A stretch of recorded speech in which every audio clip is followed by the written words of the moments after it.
There was a day when one of the longest-lasting empires in human history finally fell.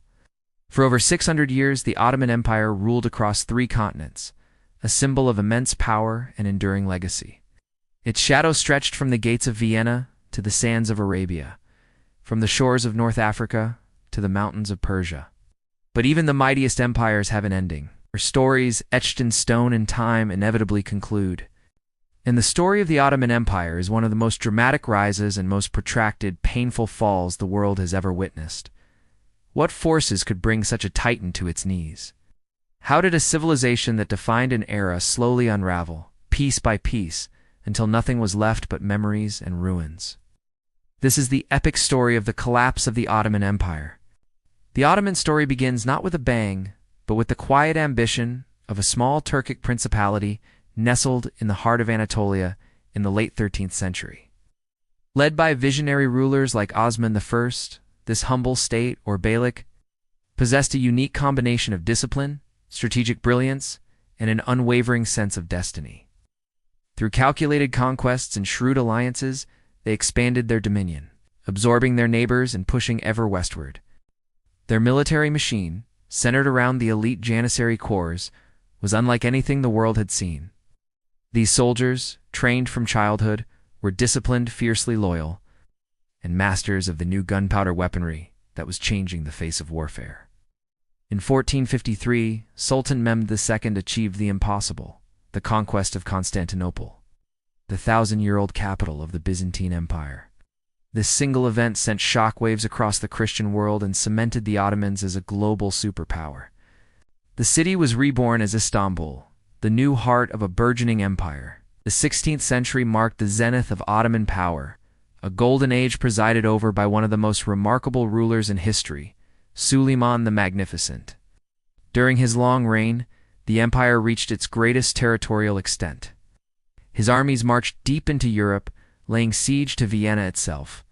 His navies, commanded by legendary admirals like Barbarossa, dominated the Mediterranean Sea. The Ottoman flag flew over Hungary, the Balkans, Greece, Egypt, and the holy cities of Mecca and Medina.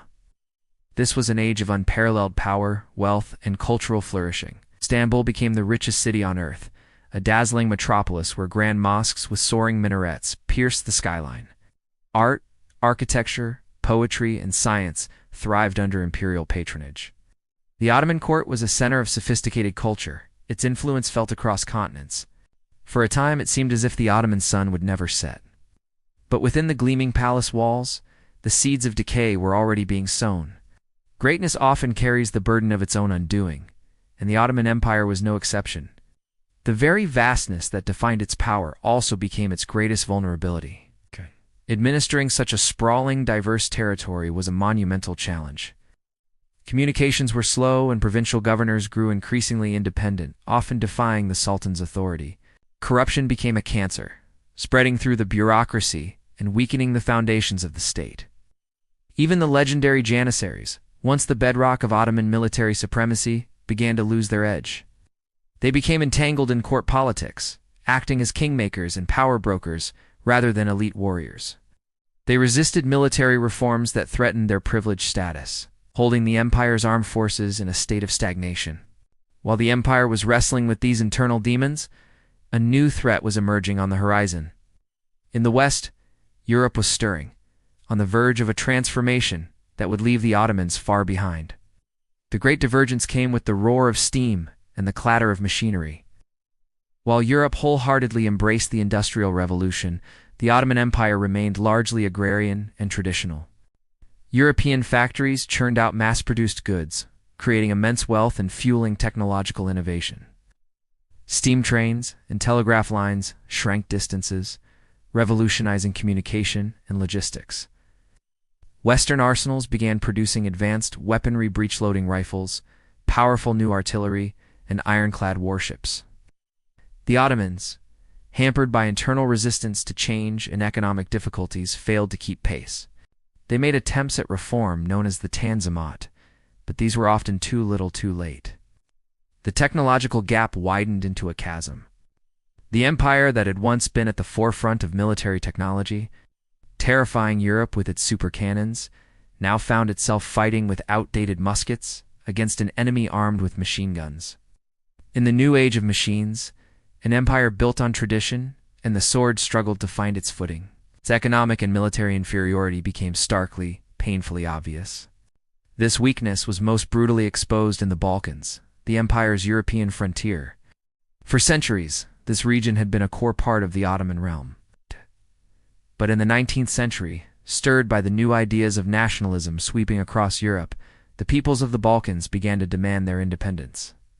One by one, nations rose in rebellion, fueled by their own aspirations and often supported by rival European powers, especially Russia, who saw an opportunity to weaken their old adversary. The Greek War of Independence in the 1820s was the first major loss, a sign of things to come. It was followed by uprisings in Serbia, Romania, and Bulgaria. The Ottoman army, once an unstoppable force, now struggled to contain these revolts. A series of disastrous wars, culminating in the Russo-Turkish War of 1877–78, resulted in catastrophic territorial losses. The empire that had once laid siege to Vienna was now being pushed out of Europe, its borders shrinking relentlessly. The sick man of Europe, as it was condescendingly called, was bleeding land, prestige, and power. The final fatal blow came in 1914, with the outbreak of the First World War. In a desperate gamble, to regain lost territories and prestige, the Ottoman leadership allied with the Central Powers, Germany and Austria-Hungary. This decision plunged the already fragile empire into a global conflict it was ill-equipped to fight. The war became a brutal struggle for survival on multiple fronts. In the West, Ottoman forces achieved a stunning and heroic victory against the Allies at Gallipoli, defending the homeland against a massive invasion. In the East, they fought grueling campaigns against the Russians in the Caucasus Mountains. In the South, they battled the British and their Arab allies in the harsh deserts of Mesopotamia and Palestine. The empire's soldiers fought with incredible bravery and resilience, but the strain was too much to bear. The economy collapsed under the weight of the war effort. Society was torn apart by famine, disease, and internal strife. For years of total war drained the last reserves of Ottoman strength. By 1918, the empire was utterly exhausted, militarily defeated, economically shattered, and politically broken. The armistice that ended the fighting was not just a ceasefire, it was a death sentence. The once mighty Ottoman Empire had fought its last war. The long twilight had finally given way to night. The story, however, was not quite over. The collapse of the empire would give birth to a new nation, forged in the fires of war and revolution. Thanks for watching. If you found this journey through history fascinating, please hit that like button and subscribe for more deep dives into the stories that shaped our world. See you next time. On October 30th, 1918, aboard the British battleship HMS Agamemnon in the port of Mudros, Ottoman representatives signed an armistice. This document officially ended their participation in World War I, but for the empire, it was the beginning of the end. The terms were harsh, a clear signal of defeat. Allied forces were granted the right to occupy any strategic point in the event of a threat to their security, a clause so vague it was essentially a blank check for occupation.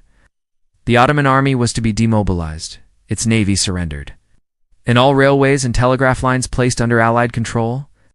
Within weeks, the consequences became brutally clear. Allied warships sailed into the Bosphorus, their guns pointed at the heart of the empire, Istanbul. British, French, and Italian troops landed and fanned out across the city, a sight that hadn't been seen since the fall of Constantinople in 1453, for the citizens. It was a profound shock, a symbol of their complete and utter defeat. The capital was no longer their own. The empire's fate was seemingly written in the ink of the armistice, its vast territories carved up by the victors. The once mighty state that had stretched across 3 continents was now on its knees, its very existence hanging by a thread. Dad. But from the ashes of empire, a new movement rose, forged in defiance and a powerful sense of national identity. This was not the end of the story, but the start of a new, unexpected chapter. The figure who would lead this charge was Mustafa Kemal, a decorated and fiercely patriotic general who had distinguished himself at Gallipoli. Disgusted by the government's submission to the Allies, he traveled to Anatolia, the heartland of the Turkish people. There he began to organize a national resistance against the occupying forces and the compliant Sultanate government in Istanbul. What followed was the Turkish War of Independence, a desperate and heroic struggle for survival, ignited across Anatolia, from the rugged mountains of the east to the shores of the Aegean. This wasn't a conventional war, it was a people's war. Farmers, artisans, and former soldiers rallied to the nationalist cause, forming militias to fight the Greek, French, Armenian, and Italian forces that sought to claim parts of their homeland. Against impossible odds, facing enemies with superior numbers and equipment, the Turkish resistance fought with ferocious determination. They were fighting not for an old empire but for a new nation. After 3 years of brutal conflict, they systematically defeated the occupying forces and took back control of their homeland, securing its sovereignty. With military victory secured, the political revolution could begin. The nationalist government in Ankara, led by Mustafa Kemal, had become the true voice of the Turkish people. The Sultan, in Istanbul, Mehmed VI, was now seen as a relic, a puppet of the Allied powers. On November 1st, 1922, the Grand National Assembly of Turkey passed a historic resolution. It declared that the office of the Sultan, the very center of Ottoman power for over 6 centuries, was officially abolished. The decision was decisive and final. A few weeks later, the last Sultan, Mehmed VI, slipped out of his palace and boarded a British warship, sailing into exile. After 623 years of continuous rule, the Ottoman dynasty had ended. The empire was no more. A new nation, founded on the principles of popular sovereignty and secularism, the Republic of Turkey, emerged in its place. The fall of the Ottoman Empire sent shockwaves that reshaped the Middle East, Europe, and the world. Its collapse created a massive power vacuum, leaving a complex mosaic of peoples and territories without a central authority for the first time in centuries. European powers, primarily Britain and France, stepped in to draw new borders, often with little regard for the ethnic, religious, or historical realities on the ground. Straight lines were drawn on maps, creating new nations like Iraq, Syria, Lebanon, and Jordan. These artificial borders planted the seeds for many of the conflicts that would define the region for the next century. Old alliances broke, new rivalries ignited, and the political landscape of the modern Middle East was born from the empire's ruins. Its collapse marked the end of an era and the definitive beginning of the modern age. But an empire does not truly disappear overnight. While the political entity was gone, its soul lingered. 600 years is a long time, long enough to embed a culture so deeply that it becomes part of the very landscape. Its legacy lives on in the grand mosques and palaces that still dominate the skylines of cities from Istanbul to Cairo. It survives in the languages and dialects spoken across the Balkans, the Levant, and North Africa, filled with Turkish loanwords. It's present in the food we eat, from baklava and kebabs to the coffee that fueled its famous cafes. The art, the music, the intricate calligraphy, and the rich storytelling traditions all carry the echoes of the Ottoman world. The Ottoman Empire fell, but its legacy continues to resonate. A ghostly but powerful presence that still shapes cultures and identities across continents. Thank you for watching this cinematic documentary. The story of the Ottoman Empire is a powerful reminder that all great powers eventually fall, but their stories live on forever. To explore more tales of empires, warriors, and forgotten worlds, subscribe to Aurem Tales. We'll see you next time.